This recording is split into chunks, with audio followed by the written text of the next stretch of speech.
Jim Henson, The Idea Man. This is the newest Disney Plus documentary, a newest film from Ron Howard, who I believe is truly an underrated director.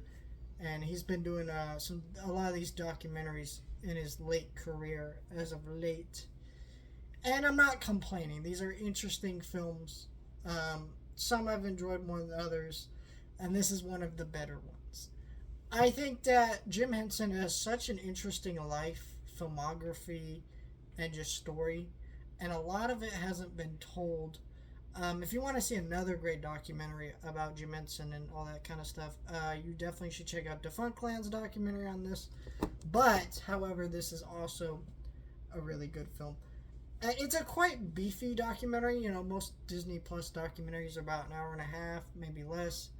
This is like an hour 50. It's a very, very long documentary.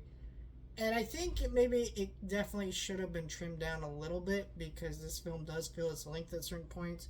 It does overuse clips and let certain clips from these Muppet Show episodes and other things play out. And you're just like, okay, but this isn't really advancing the narrative and story of this documentary. And it sounds weird to talk about documentaries like that since these are supposed to be talking about real people's lives and things, but they still do have to craft a narrative and angle to in which they talk about these people and their lives. So, you know, it is a form of filmmaking, and I think this movie did a good job at that, but I also think stretched out some of these clips that didn't really need to do. There a lot of the stuff here, while I've read books about Jim Henson, while I've, you know, watched interviews, listened to old puppeteers stuff, watched a lot of his movies, his content. Um, you know, I think that there's a lot here that I didn't even know, and that's pretty great to see expanded upon in this really well done documentary. I think it might be one I would love to see get nominated for best documentary at the Oscars. I think Jim Henson has such an interesting, long, prolific career, and he really didn't get recognized enough for that.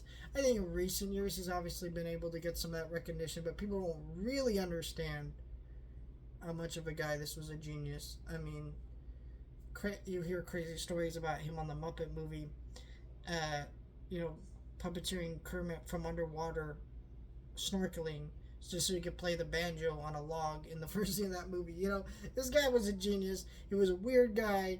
He was a loving person. You know, he embraced the LGBTQ community long before anybody else did in this country. And he stood up for people's rights. And he was a very interesting person, and to see that on display in this film was very fascinating. I think they could have dived into some other stuff a little bit more, but what they did dive into was interesting, and it was a well done documentary. I think that if you love this man and his work, it's 100% worth watching. One of the best documentaries I've seen from Ron Howard. It is not my favorite of his films, obviously. I still love Beautiful Mind, some other ones, but yeah. I do need to go through all of Ron Howard's films at some point. He is one of my favorite directors. I don't know how I'm going to do that, but that is something I definitely want to do. And if you want to see that, let me know in the comments, because I really have been thinking about doing some director series. I think my problem is I got to find directors who have new movies coming out so I can do that. Also, directors who don't have a ton of movies. Like, I'd love to do a Scorsese video series, especially since I haven't seen most of his movies. But his movies are like all 3 hours long, majority of them, and it's just, there's a lot. So that's not what I'm probably going to do, but, you know, like someone like Ron Howard doesn't have that many movies. I have a few of his movies already. I don't have to go out and buy some copies. All that to say, this is a great documentary. Go watch it. And what is your favorite Jim Henson project, show, movie, whatever, etc.? Put down in the comments. And what is your favorite Ron Howard film? Put that in the comments as well.